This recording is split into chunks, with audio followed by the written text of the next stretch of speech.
Were there any aspects of Jewish culture that existed In the in the camp? camps, in the displaced person? Oh, Yeah. yes. Can you tell me about that? Yes, there were many, many organizations in the camp. There was a library, there was English classes, there was Zionist schools. I went to a Zionist school in the morning and to a cheder. And the Zionist school, they taught you English and Hebrew. No German instructions at all. And then my father, who was not religious at all, also insisted I'll go to a cheder in the afternoon, where everything was in ancient Hebrew, not the modern Hebrew they taught you in the school, which was the Sephardi Hebrew that they speak right now in Israel. But those the morning classes. In the afternoon, the cheder was Ashkenazi, old-fashioned, European Ashkenazi Hebrew. There wasn't much Yiddish there, but the rabbi spoke in Yiddish to the students, and we had to have always, when we were reading or studying, our hands on the desk, and the rabbi had a ruler, and if you misbehaved, he hit you over the heads. There were many cultural organizations. There were restaurants, and I loved that after my mother died, because my father was beginning to learn how to cook, to go out to eat at the restaurant at the camp. And I remember eating fat soup, chicken soup with real fat. And how horrible it must be this for you. Also, there were political organizations, including youth organizations.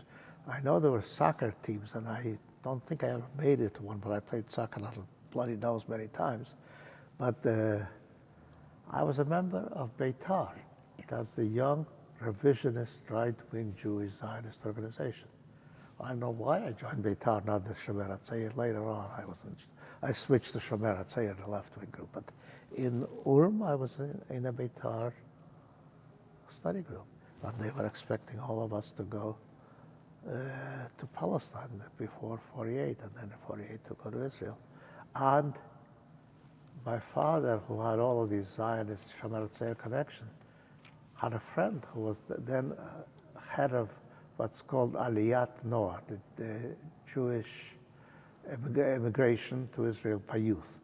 The British, before May 48, prohibited Jews to immigrate to Israel, except they made one exception. Well, Israel was Palestine then. They made one exception. Kids with at least one parent dead, who were survivors of the war, and semi-orphaned, I guess, they were allowed them to immigrate. And this emissary of Aliyat Bet came to visit my father to convince him for him to let me and my sister be taken to Israel. My father refused. He didn't want to be separated from us. So that the camp life, at that point, this was not, even, by the way, in the ghettos and on the German occupation, the camps had rich cultural experiences that they better, but in these displaced person camps, especially the ones we were at, everything was livable.